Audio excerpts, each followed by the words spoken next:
Stylized visuals come alive when texture becomes part of the design language, not just an afterthought. Today, how to design stylized speckle visuals.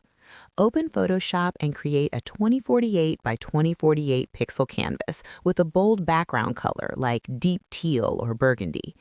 Add a new layer, fill it with white, then apply filter, noise, at noise at around 70%, Gaussian monochromatic.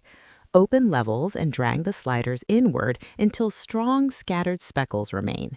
Change the blend mode to overlay so the particles merge dynamically with the base color. Duplicate the layer and rotate it slightly to break repetition, lowering its opacity to about 45%.